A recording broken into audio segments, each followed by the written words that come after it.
नाज़रीन, लाहौर का एक हस्पताल, बहुत ही खूबसूरत हस्पताल, उसकी आप लोकेशन को देखें, पंजाब यूनिवर्सिटी के सामने नहर के साथ। मैं शेख ज़ायद हॉस्पिटल की बात कर रहा हूँ और ये शेख ज़ायद हॉस्पिटल जो है, ये लाहौर का एक बहुत ही खूबसूरत, बहुत ही ज़बरदस्त किस्म का अस्पताल समझा जाता था और अब भी हम वहाँ से गुजरते हैं तो इसको देखते हैं।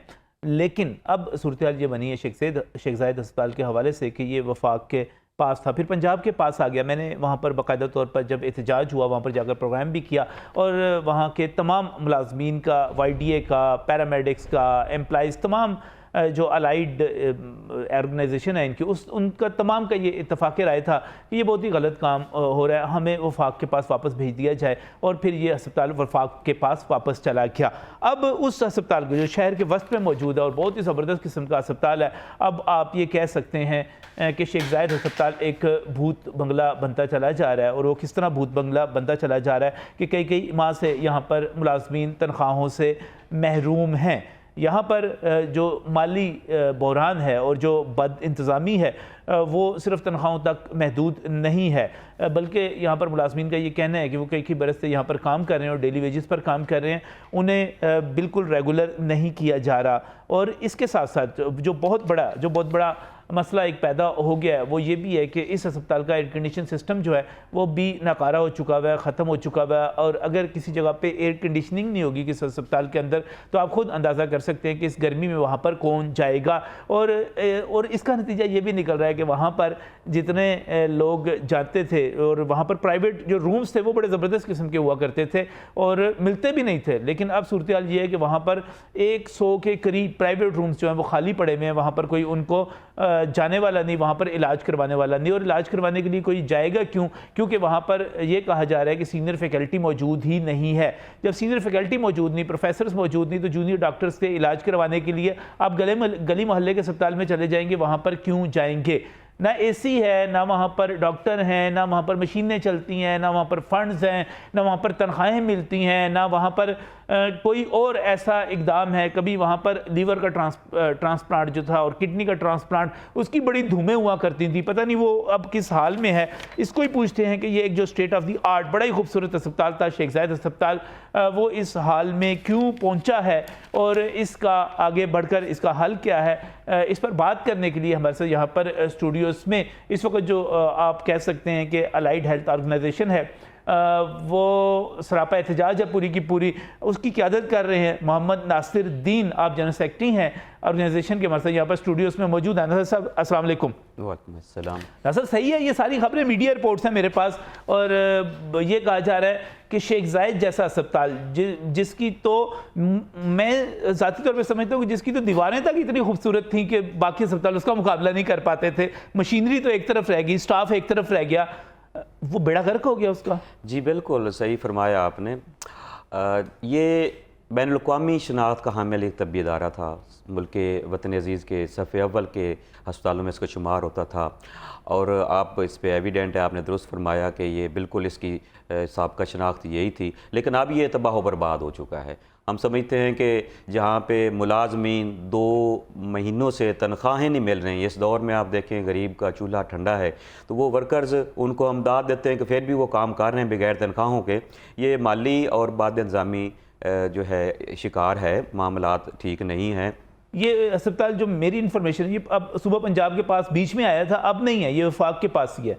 जी बिल्कुल। तो वफाक के इदारे तो अच्छे चलते हैं नासिर साहब, इसको क्या मसला हो गया? नहीं, वो मैं अर्ज़ कर रहा हूँ ना कि इसके ऊपर कोई तवज्जो नहीं दी गई। जब हम वफाक में थे पहली दफ़ा तो कैबिनेट डिवीज़न में थे, फिर हम पंजाब से जब फिर दोबारा वफाक में गए हैं तो इन्होंने हमें मिनिस्ट्री में डाल दिया, तो वहाँ से बदहाली का आगाज़ हुआ है। और इस वक्त जो सूरत हाल है कि जैसे कि आपने फरमाया कि हेल्थ अलाउंस है वो नहीं मिल रहा, डेली वेजेस साल से 2011 के बाद से लोग काम कर रहे हैं, वो रेगुलर नहीं हुए, 2 महीने से तनख्वाह नहीं मिली। और जो अपग्रेडेशन है, प्रमोशंस हैं, वो स्टाफ पड़ी हुई हैं, जिनका राइट बनता है वो नहीं है। मुलाजमीन एहसास से महरूमी का शिकार हैं। और फिर जैसा कि आपने कहा कि AC ये एक स्ट्रक्चर था, इसकी बिल्डिंग इस तरह स्ट्रक्चर हुई थी कि ये सेंट्रल AC था और बड़ा जो है स्टेट ऑफ द आर्ट बिल्कुल था, लेकिन वो नकारा होने से अब वहाँ पे मरीज़ दाखिल नहीं हो रहे। ऊपर फ्लोर हैं, second third centralised air conditioning system था जो वो नकारा हो चुका है। और चूँकि सेंट्रलाइज्ड AC में बाकी AC की ज़रूरत नहीं होती, वही सारा हर जगह पे लॉबीज़ में और आपके कॉरिडोर्स में और आपके रिसेप्शन पे, आपके कमरों में वही काम करता है, तो अगर वो नकारा हो गया तो इसका मतलब सब कुछ बेड़ा गर्क हो जी गया। सब कुछ। ये किडनी सेंटर आप देखेंगे 3rd फ्लोर 4th फ्लोर, वो तमाम के तमाम रूम्स जो हैं साल से बंद पड़े हुए हैं। मतलब एक रूम से 5-6 हज़ार आप इनकम लेते हैं। 100 कमरा अगर आज आपका खाली पड़ा हुआ है तो एक माकूल जो सोर्स था इनकम का अस्पताल का, क्योंकि इसकी एक इम्तियाजी खसूसियत ये भी है ये 100 कमरा खाली क्यों पड़ा हुआ है? इसी एसी सिस्टम ख़राब नहीं है, और दूसरी वजह है कि किसी की दिलचस्पी नहीं है और फैकल्टी, सीनियर फैकल्टी दस्तियाब, नॉन से मरीज आने को तैयार नहीं है। यहाँ पर तो दर्जनों प्रोफेसर्स जो था, मैं देखता था उनकी लिस्ट लगी हुई होती थी, नाम काफ़ी होते सारे थे। नजम भाई, काफ़ी सारे जो हैं प्रोफेसर साहबान जो हमारे सीनियर तो रिटायर हो चुके हैं, ना रिक्रूटमेंट हुई है और ना फिर इन लोगों की प्रमोशंस हो रही हैं, वो भी एहसास महरूमियत के शिकार हैं और इंतजामिया की इस तरफ कोई तवज्जो नहीं है जी। तो इस वक्त जूनियर डॉक्टर्स पे चल रहा है सारा हॉस्पिटल? जी ऑलमोस्ट जूनियर डॉक्टर्स पे चल रहा है और उनकी डिमांड है कि सीनियर फैकल्टी भी आए और हमारी प्रमोशंस भी की जाएँ। तो ये दोनों काम, ये सारे काम जो हैं ये करने किसने? ये यहाँ पे जो इंतज़ामी फिगर्स हैं उन्होंने, या फिर मिनिस्ट्री के जो सेक्रेटरी साहब हैं या मिनिस्टर साहब हैं, अभी आप देखें कि मिनिस्टर साहब जब से बने हैं ये अब्दुल कादिर पटेल साहब, वो एक विज़िट भी उन्होंने नहीं किया शेख ज़ैद का। पता नहीं वो क्या मामला देख रहे हैं। इधर जो है मरीज़ जो है वो आप देखें एमरजेंसी का सबसे बुरा हाल है। एक तो वो है छोटी, एक बेड पे 2-2 3-3 मरीज़ पड़े हुए हैं, और फिर देखें कि वहाँ पर कोई वो टीम नहीं है। जैसे आप टर्शी केयर हॉस्पिटल में देखते हैं कि टीम्स होती हैं, सर्जिकल टीम बैठी है, मेडिसिन की टीम बैठी है, कंसल्टेंट की सरबराही में, और मौके पे ही वो रिस्पॉन्ड करते हैं। एक रिस्पॉन्ड होता है ना पेशेंट को, इमरजेंसी पेशेंट को देखने का। यहाँ पे 5-5 6-6 घंटे मरीज पड़ा रहता है, कोई कॉल अटेंड नहीं करने आता, और इमरजेंसी में मरीजों को अद्वियात के पैसे लिए जाते हैं, चीज़ों के पैसे लिए जाते हैं, इमरजेंसी फ्री नहीं है वहाँ पे। फिर ऊपर शेख ज़ायद हॉस्पिटल की इमरजेंसी इस वक्त फ्री नहीं है जी, फ्री नहीं है। वहाँ पे पेशेंट से चार्ज किया जाता है, और चार्ज भी वो करें लेकिन उनको फैसिलिटेट तो करें। पेशेंट के साथ अलमिया ओवरऑल भी यही है अस्पताल में कि लेकिन हमारे तो लाहौर में इमरजेंसी तो फ्री है हर जगह पे, वहाँ पे अद्वियात तक जितनी भी दस्तियाब हों वो भी फ्री होती हैं। हमारे यहाँ ऐसा नहीं है। और फिर ओवरऑल जो देखें पेशेंट को हॉस्पिटल वार्ड के अंदर, वहाँ पे भी पेशेंट पे कर रहा है, बेड चार्जेस हैं, इन्वेस्टिगेशन चार्जेस हैं, डाइट चार्जेस हैं, लेकिन उसके अगेंस्ट फिर उनको फैसिलिटेट तो करें। पेशेंट को जो एक म्यार था वो उसको मिलना तो चाहिए। प्रैक्टिकली शेख ज़ायद जो है आपने प्राइवेट हॉस्पिटल बना दिया, हर चीज़ के चार्जेस वसूल किए जा रहे हैं। चीज़ें फिर खरीद के लानी पड़ती हैं, एक सिरिंज और पैनाडॉल गोली तक वो लिख के दे रहे हैं, वहाँ पे ये नहीं। फिर सेहत सहूलत प्रोग्राम यहाँ पे जो शुरू हुआ था उसके ऊपर भी रजिस्टर्ड पेशेंट को भी वो सामान ख़रीदना पड़ता है, उनको वो प्रोसीजर हो, उनकी मेडिसिन हो, डिस्पोजेबल्स हो, वो लिख के देते हैं। दूसरी तरफ वो जो है रजिस्ट्रेशन भी उनकी है, वो एहसास महरूमी का वो उनका इस्तेसाल हो रहा है। ओवरऑल तमाम मामला जो हैं बाद इंतज़ामी की नज़र हैं जी। नहीं, अब मुझे ये बताइए कि ये अब्दुल कादिर पटेल साहब ने इसको ठीक करना है, उनकी तवज्जो होनी चाहिए, उनको ध्यान। लेकिन अब्दुल कादिर पटेल साहब हैं वो या तो इस्लामाबाद रहते हैं या वो कराची सिंध में रहते हैं, तो लाहौर का जो बीच में अस्पताल है वो उनसे नज़रअंदाज हो रहा लगता है। जी, उनकी तरजीहात में शामिल ही नहीं है। मैं अर्ज़ कर रहा हूँ कि उन्होंने एक विज़िट ही नहीं किया, ना कोई मीटिंग्स कॉल की हैं। वो यहाँ पे आके एक दफ़ा देख जाते हैं हालात को तो कुछ अंदाज़ा होता। तो जो पेशेंट आते हैं, सुना है कि उनको फिर रेफ़र कर दिया जाता है मुख्तलिफ जगहों पे? जी डेफिनेट रेफ़र किया जाता है, क्योंकि यहाँ पे वो फैसिलिटीज़ भी नहीं है। मशीनरी अक्सर ख़राब रहती है हमारा बड़ी अच्छी मशीनरी थी, बैनुल-अक़वामी स्टैंडर्ड की थी। अब लैब टेस्ट नहीं होते, CT स्कैन मशीन अक्सर ख़राब रहती है, बाकी जो मशीनरी है वो इसी तरह ख़राब रहती है और किसी को दिलचस्पी नहीं है। तो और किससे अपील नासिर साहब किससे करें? देखिए ये हॉस्पिटल जब बना था तो शेख ज़ायद बिन सुल्तान अल नह्यान की तरफ से, जब उनकी तरफ से खुसूसी मदद की गई थी, लाहौर में भी बना था, जनूबी पंजाब में भी बना था एक अस्पताल। तो अब क्या करें, हम अब्दुल कादिर पटेल साहब से कहें, वज़ीर-ए-आज़म शहबाज शरीफ से कहें, वफाकी हुकूमत से कहें, या जाके UAE में कोई दुबई वालों को कहें, उनको कहें, शेखों से कहें कि भाईजान दोबारा मदद कर दे? कौन करेगा इसको? बुनियादी जिम्मेदारी तो मिनिस्ट्री हेल्थ की बनती है, जो हमारी पेरेंट मिनिस्ट्री है, जो हमें कंट्रोल कर रही है। एडमिनिस्ट्रेटिव मिनिस्ट्री है, सेक्रेटरी साहब हैं और मिनिस्टर साहब हैं, उनको देखना चाहिए। उसके ऊपर फिर प्राइम मिनिस्टर साहब हैं, उनको भी देखना चाहिए। वो यहाँ पे वो तो जानते हैं यहाँ के हालात को, शेख ज़ायद को, यहाँ के हॉस्पिटल्स को, उनको तो लाजमी कुछ नोटिस लेना चाहिए। देखें सर, इस वक्त 2 काडर्स आप देखें, इंतजामी काडर है वहाँ पे, सवाए एडमिनिस्ट्रेटर के जिनको आप एग्जीक्यूटिव डायरेक्टर बोलते हैं, वो एक पोस्ट रेगुलर फील्ड है, बाकी कोई पोस्ट रेगुलर फील्ड नहीं है। तमाम पोस्टें खाली पड़ी हुई हैं और फिर सीनियर फैकल्टी तमाम रिटायर हो गई है। एडमिनिस्ट्रेशन में सिर्फ एक पोस्ट है जो रेगुलर फील्ड है, बाकी तमाम खाली पड़ी हुई हैं और लोगों को ऐसे करंट चार्ज बिठाया हुआ है यहाँ पे, यहाँ के लोगों को, फिर उनकी सलाहियत आप देख लेंगे कोई वो काम भी नहीं कर सकते ना। असल मसला है जब आप करंट चार्ज दे देते हैं या आप आरसी चार्ज दे देते हैं तो बंदे की दिलचस्पी नहीं होती, उसका इख्तियार भी उतना नहीं होता और दिलचस्पी भी नहीं होती। वो कहता है यार मेरे पास तो आरसी चार्ज है, मैंने यहाँ पे क्या करना है। और पूरी एडमिनिस्ट्रेशन में सिर्फ अगर एक पोस्ट के ऊपर रेगुलर अपॉइंटमेंट होगी तो बाकी तो सारे का सारा अस्पताल अदम तवज्जी का शिकारी होगा ना। डेफिनेटली आप देखें कि यहाँ पे जो ठेका जात हैं, आप देखें फार्मेसीज़ के हैं, पार्किंग के हैं, कैंटीन्स के हैं, वो तमाम जो वहाँ पे भी करप्शन है। स्टे ऑर्डर्स पे लोग बैठे होते हैं, दोस्ताना मुकदमेबाजी चलती रहती है, ना इंतजामिया उनको खाली कराने की कोशिश करती है। टेंडर हो, एक सोर्स ऑफ इनकम हो जो हॉस्पिटल के आवेगा आवा ही बिगड़ा हुआ है यार। आगे आगे यानी कि आगे जो कैंटीन वगैरह के ठेके होने हैं उस पर स्टे ले लिया गया, इंतजामिया की तरफ से उसमें दिलचस्पी नहीं दिखाई जाएगी, वो उसको फॉलो नहीं किया जाएगा, वो स्टे वकेट नहीं होगा और इस तरह मिली भगत के साथ वो सारी चीज़ें चलती रहेंगी और उसका नतीजा ये निकलेगा कि अस्पताल की आमदन जो है वो नहीं रहेगी और अस्पताल की इनकम नहीं रहेगी, ना फंड्स आ रहे हैं ना इनकम जनरेट हो रही है। डेफिनेटली यही हो रहा है। और आप देखें कि 2 साल से हम सफ़र कर रहे हैं, पिछले 2 साल से ये तनख्वाह तो आप लोगों को शौक था बड़ा पंजाब की बजाय हमने वफाक में जाना है। पंजाब के अस्पतालों का मैं कोई तारीफ नहीं करता उनकी, बड़े ज़बरदस्त चल रहे हैं, लेकिन बहरहाल चल तो रहे हैं, वहाँ पर 100 कमरे खाली तो नहीं पड़े हुए। जी डेफिनेटली। और फिर कम अज़ कम उस वक्त में बजट मिलता था। अब 2 साल से हम इसके शिकार हैं कि वो क्वार्टर एक दे देते हैं, हमारी 2 महीने की तनख्वाहें आ जाती हैं, 2 महीने की पेंडिंग आ जाती है। इस वक्त भी हम 2 महीने की तनख्वाह पेंडिंग, आप देखें कि 2 महीने के बगैर, 2 महीने की तनख्वाह के बगैर वर्कर गुजारा कर रहा है। तो फिर वो इसके हालात जो हैं कौन सही करेगा, स्वयं मिनिस्ट्री के या वज़ीर साहब के, उनको भी नहीं है। और यहाँ पे इंतजामिया तो बिल्कुल ही बेस है, मकामी और जो कमरे खाली पड़े हुए होंगे और जिन पे काम नहीं हो रहा होगा, जो उसके अंदर जो 100 प्राइवेट रूम्स जो हैं अगर वो खाली पड़े हुए हैं, उसके अंदर मशीनरी, जाहिर है जो हॉस्पिटल का कमरा है, जो होटल का कमरा तो नहीं है, उसके अंदर कोई ना कोई मशीनरी भी मौजूद होगी। वो मशीनरी भी अगर साल साल इस तरह पड़ी रहेगी, नासिर साहब वो भी ख़राब हो जाएगी, वो कमरे भी ख़राब होंगे, इंफ्रास्ट्रक्चर भी ख़राब होगा, मशीनरी भी ख़राब होगी, ये तो तबाह हो जाएगा सारा कुछ। जी बिल्कुल तबाह हो चुका है जी, ये तमाम फैक्ट्स हैं। और अब अगर मज़ीद इसके ऊपर आप कोई एक्शन नहीं होता तो आने वाले दिनों में हम कह सकते हैं कि इसको फिर आप